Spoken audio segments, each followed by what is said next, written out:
आता पुण्यातनं एक महत्त्वाची बातमी. पूजा खेडकर प्रकरणानंतर पुणे जिल्हा परिषद अलर्ट मोडवर आलेली आहे. दिव्यांग प्रमाणपत्राचा आधार घेणाऱ्या शिक्षकांच्या प्रमाणपत्राची तपासणी सुद्धा सुरू आहे.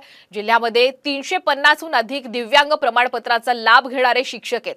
यापैकी अनेकांनी घटस्फोट घेतल्याचं सुद्धा दाखवलंय.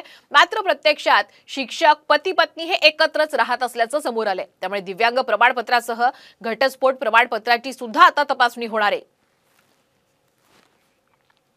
आणि अधिकचे अपडेट घेण्यासाठी जाऊयात आमचे प्रतिनिधी विकास घाटगे यांच्याकडे. विकास, आपण पाहतोय पूजा खेडकर प्रकरणानंतर आता झेडपी सुद्धा अलर्ट मोडवर आलेली आहे.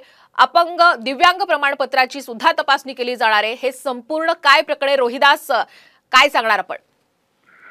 खरं तर पुणे जिल्हा परिषदेच्या शिक्षण विभागाने शिक्षकांच्या दिव्यांग प्रमाणपत्राची तपासणी सुरू केली आहे.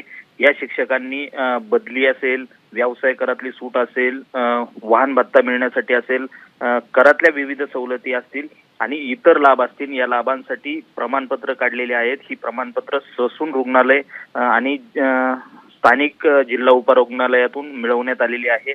या प्रमाणपत्राचा आधार घेऊन शासनाच्या विविध योजनांचा हे शिक्षक लाभ घेत आहेत.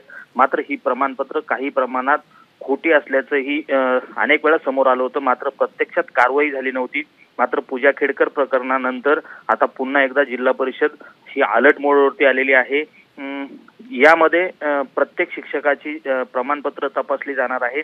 मात्र यामध्ये धक्कादायक बाब की 350 पेक्षा अधिक प्रमाणपत्र ही खोटी असल्याचा अंदाज प्राथमिक वर्तवण्यात येतोय. त्यामुळं शिक्षक ज्या पद्धतीने दिव्यांग प्रमाणपत्राचा आधार घेऊन खोटी प्रमाणपत्र अगदीच आता जिल्हा परिषदेकडून दिव्यांग आणि घटस्फोटित प्रमाणपत्राची तपासणी केली जाणार आहे.